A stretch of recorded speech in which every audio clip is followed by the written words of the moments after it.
है जागीरदार परिवार की 150 साल पुरानी हवेली। ये ग्वालियर की शान आज नीलाम हो रही है।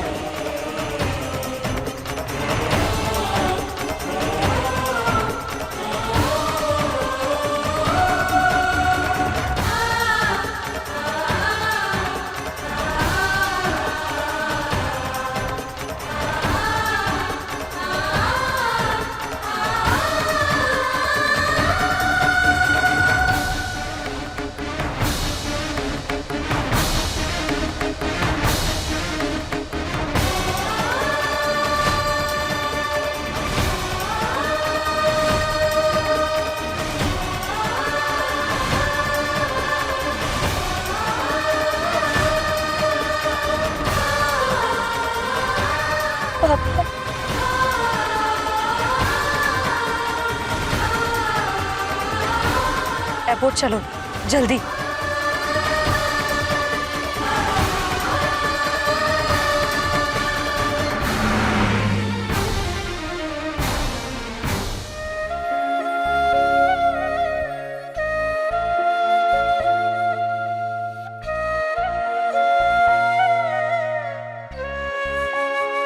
साक्षी, तुम्हें याद है जब हम सब छोटे थे और हमारे घर में कोई भी पूजा या हवन होता था तो बाबा हमेशा संध्या को गोद में लेकर बैठते थे और कहते थे ये मेरी सबसे लाडली बेटी है।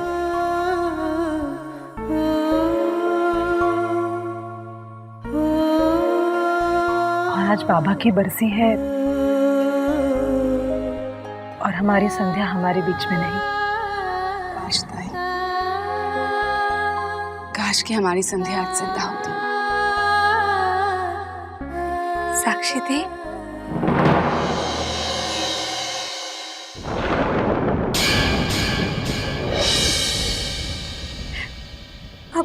अब सबकी संध्या जिंदा है, आपके सामने खड़ी है। तो तुम्हारे यहाँ आने की हिम्मत कैसे हुई? आज हम हमारे बाबा की बरसी मनाने यहाँ आए हैं। कम से कम आज तो हमें अकेला छोड़ दो।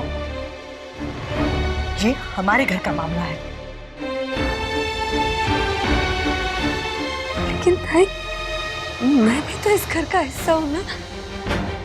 आपकी संध्या बाबा की लाडली। खबरदार जो अपनी गंदी जुबान पर बाबा का नाम लाया था। तुम्हें जितने खेल खेलने थे ना, तुम खेल चुकी हो। हमारी जितनी बेइज्जती करनी है वो भी तुम कर चुकी हो।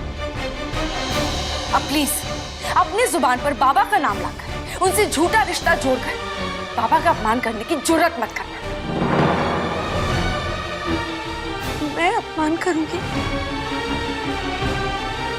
वो भी अपने बाबा का? आप ऐसा सोच भी कैसे सकती? मैं तो सिर्फ बाबा की बरसी में खबरदार, खबरदार जो तुमने बाबा की तस्वीर को हाथ लगाने की कोशिश की या फिर उनके करीब जाने की।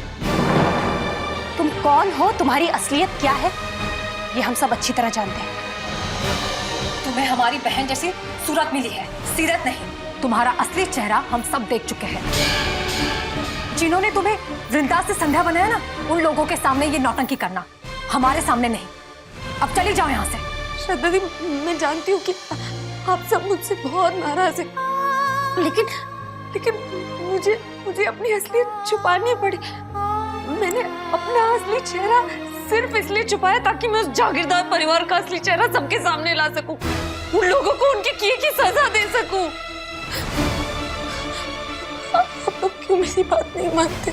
अच्छा, ये सब ड्रामेबाजी तुमने हमारे बाबा को इंसाफ दिलाने के लिए? हमारे पतियों और हमारे बच्चों को किडनैप करवाया, गुंडे भेजकर हमें डराया धमकाया, ये सब भी बाबा को इंसाफ दिलाने के लिए किया होगा ना तुमने? आप ये क्या कह रही है श्रेया दी?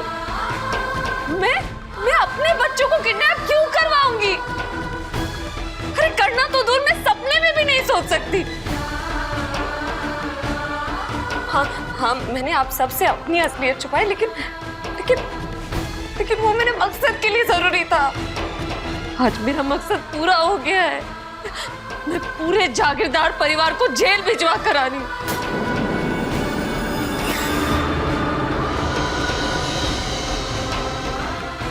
मेरी कोई मजबूरी नहीं, इसलिए सिर्फ इसलिए मैं आज यहाँ आप सबके सामने बाबा की बरसी मनाने और आप सबको सच बताने आई थी। तुम्हारा सच तो मैं अपनी आंखों से देखकर आई हूँ उस हवेली में।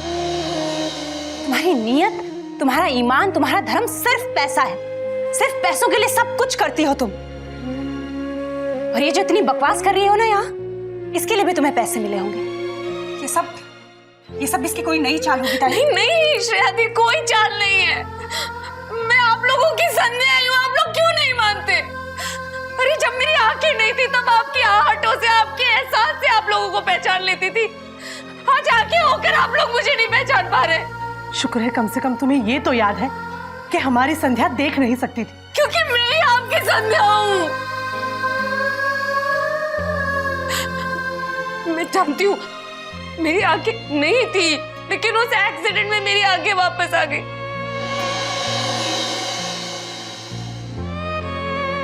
ताई मैं तो जिंदा ही नहीं रहना चाहती थी, लेकिन गायत्री देवी ने मेरी जान बचा ली।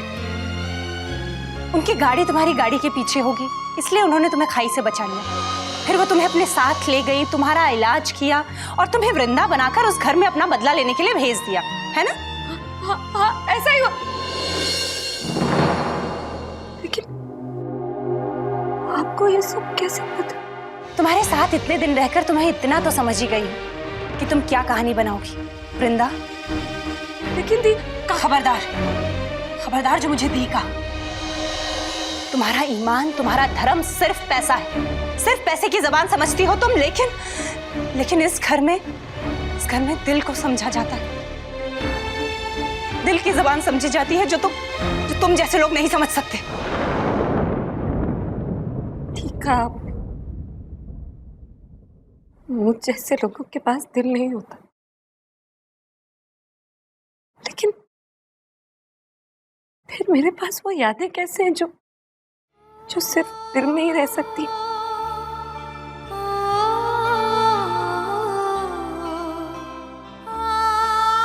क्यों मैं अपना बचपन नहीं भुला पाती जो मैंने आप सबके साथ बिताया? क्यों मैं अपने बाबा का वो घर नहीं भूल पाती जिसे मैंने कभी नहीं देखा, लेकिन उसके हर कोने का एहसास अब तक मेरे दिल में जिंदा है? क्यों मैं वो दिन नहीं भूल पाती जब मेरा पाँव साइकिल के टायर के नीचे आ गया था? मुझे मेरे जख्म नहीं नजर आ रहे थे, लेकिन अपनी बहनों की आंसुओं को मैं महसूस कर सकती थी। क्यों मैं अपनी ताई के हाथों का वो स्पर्श नहीं भूली जिन हाथों से वो रोज मेरी चोटी बनाया करती और साक्षी थी। मैं आपका वो हर रात मुझे जबरदस्ती दूध पिलाना क्यों नहीं भूल पाई? श्रद्धा दी, आपकी राजकुमारी वाली कहानी भी नहीं भूल पाती जिसे सुनते सुनते हर रोज सो जाती थी।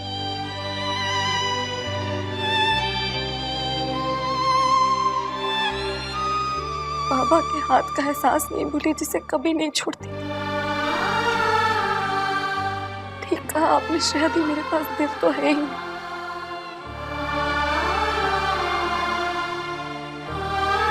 लेकिन आप सबके पास तो दिल है ना। एक बार उस दिल से मुझे लगा कर दे कि शायद आप लोगों का दिल ही आपको बता दे कि मैं कौन हूं। फिर मैं चली जाऊंगी, यहाँ से चली जाऊंगी। अगर दुनिया में कहीं जगह नहीं मिली तो अपने बाबा के पास ही चली जाऊंगी। मैं जानती हूँ और मुझे पहचाने न पहचाने, वो मुझे जरूर पहचाने।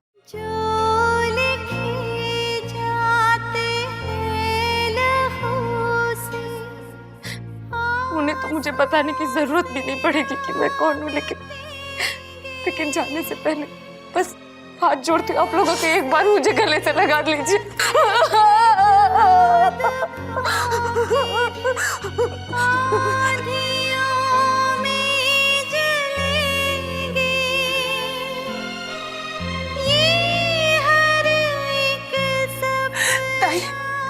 ताई हमारी संध्या आई है।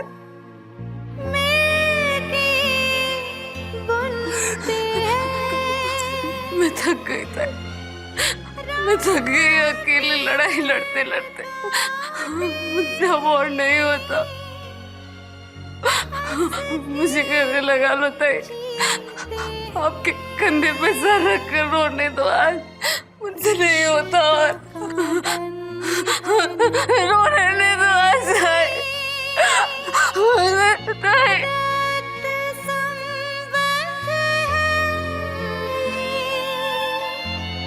रिश्तों का बंधन है रक्त संबंध है। युवराज भांजे, ये सब क्या हो गया? आप सब लोग जेल में? अरे दीदी ने तो मुझे वृंदा के बारे में पूछताछ करने के लिए मुंबई भेजा था और मैं अपना काम कर ही रहा था कि मुझे पता चला कि यहाँ पे कांड हो गया। वृंदा ने, मेरा मतलब संध्या ने अपनी असली पहचान आप लोगों को बता दी और साथ में आप सबको जेल में भी डाल दिया। ये कैसे हो गया? आप क्या करेंगे? मतलब ना दीदी, ना पंकज, ना डीके, कोई भी कुछ नहीं बोल रहा है। सबके हाथों में हथकड़ी है और मुंह पर ताले लगे हुए। हम सब बेवकूफ बन गए मामू। सबसे बड़ा बेवकूफ तो संध्या ने मुझे बनाया। मैं उसके लिए सबसे लड़ता रहा, हमेशा उसका साथ दिया मैंने। उसके अलावा मैंने सबको गलत समझा, लेकिन वो मामू, मुझे तो डर लग रहा है कहीं वो मेरे राज को कोर्ट में, मीडिया में, सबके सामने ना बोल दे। अगर ऐसा हो गया तो मामू मैं कहीं का नहीं रहूंगा। और देखो ना, यहाँ भी मुझे सबसे अलग रखा गया है।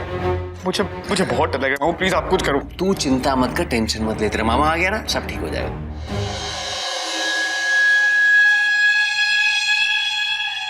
भांजे, एक शख्स है जो हमेशा के लिए संध्या को तुम्हारी जिंदगी से मिटा सकता है।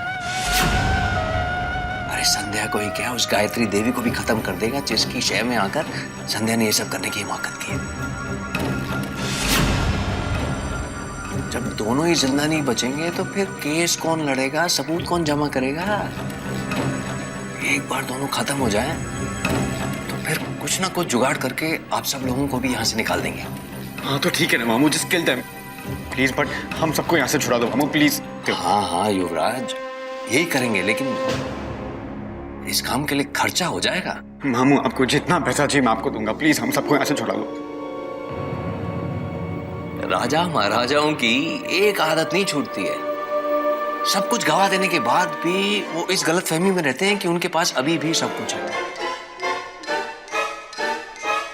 बात समझने की कोशिश कर युवराज, अभी तेरे पास देने के लिए फूटी कौड़ी तक नहीं है।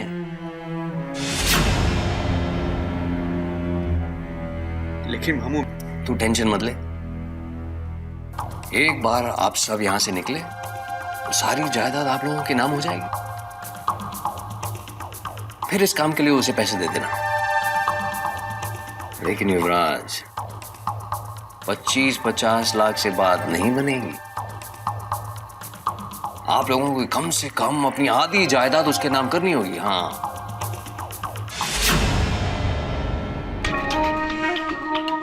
मंजूर है? मुझे सब मंजूर है मामू, आप बस संध्या को रोक लो प्लीज। जब सांसें रुक जाएंगी तो वो भी अपने आप रुक जाएगी। चलो चलो, मिलने का समय खत्म हो गया। हाँ हाँ, चलते चल। तू फिक्र मत कर युवराज, मैं हूं ना, चिंता मत कर, ख्याल रखना अपना।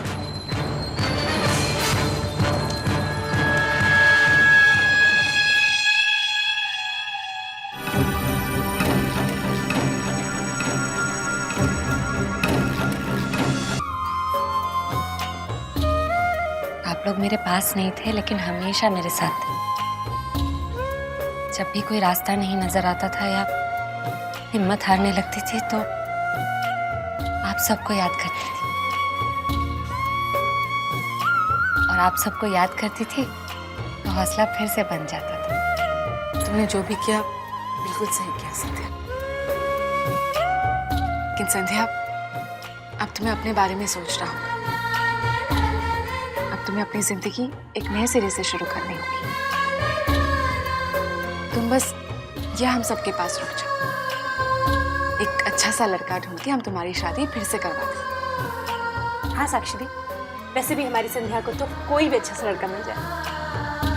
नहीं शादी, इसकी कोई जरूरत नहीं है। रहा मेरी शादी का सवाल तो अब मेरी जिंदगी किसी और की अमानत है।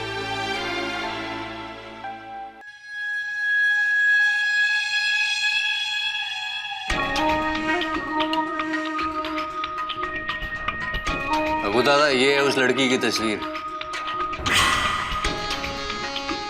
दादा, ये खत्म हो गई ना तो समझो हमारे मारे न्यारे हो गए।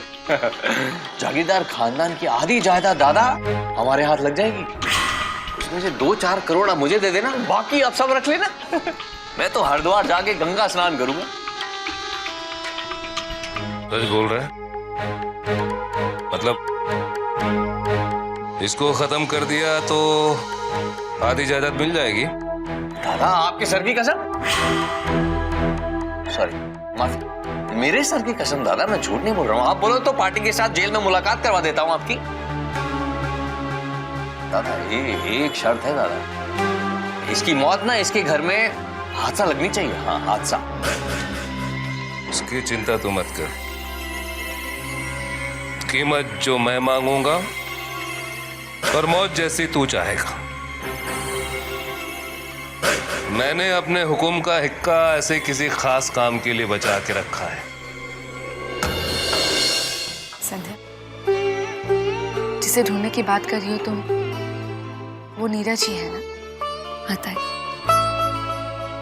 मुझे नई जिंदगी तो मिल गई, लेकिन अगर मैं नीरज को नहीं ढूंढ पाई तो इस नई जिंदगी के कोई भी मायने नहीं। नीरज को ढूंढने के लिए अपनी पूरी उम्र बिताने के लिए तैयार। ऐसा क्यों कह रही है तू? अगर भगवान ने चाहा तो नीरज तुम्हें जरूर मिल जाए। काश ये सब इतना आसान होता था। नीरज को ढूंढने में सबसे बड़ी परेशानी यह है कि मेरे पास नीरज की कोई तस्वीर भी तो नहीं। जागीरदार परिवार ने उसकी सारी तस्वीरें, सारी चीजें जला दी, सिर्फ इसलिए क्योंकि वो मेरा साथ दे रहा था। मुझे तो ये भी नहीं पता कि नीरज दिखता कैसा है। ए गूंगे,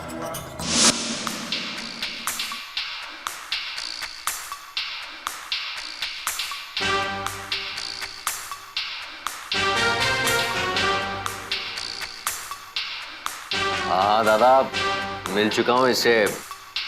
पत्थर दिल इंसान है ये, पर काम में एकदम मक्खन करता है।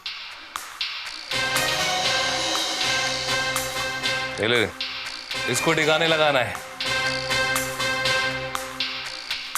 और थोड़ा ढंग से। ऐसी मौत देना कि एक्सीडेंट लगे, मर्डर नहीं। फिर तो सच में बहुत मुश्किल होगी। मैंने एक बार नीरज को देखा तो है, पर ठीक से नहीं देखा। जब वो गोकुल अष्टमी के दिन आया था हांडी फोड़ने के लिए। दी, गोकुल अष्टमी में किसी ना किसी ने तो उसकी तस्वीर खींची ही होगी ना? हाँ, पता नहीं खींची है या नहीं, ये तो हमें बस ताई के चौल में जाकर ही पता चलेगा। गोकुल अष्टमी हमने वही मनाई थी ना। साक्षी थी, अभी इसी वक्त हम ताई के घर चलते हैं। अगर किसी ने कोई तस्वीर खींची हो तो नीरज को ढूंढने में बहुत मदद हो जाएगी ताई। ये काम हो गया ना, मैं तेरे को रोज ताज का खाना खिलाऊंगा। देख फोटो देख।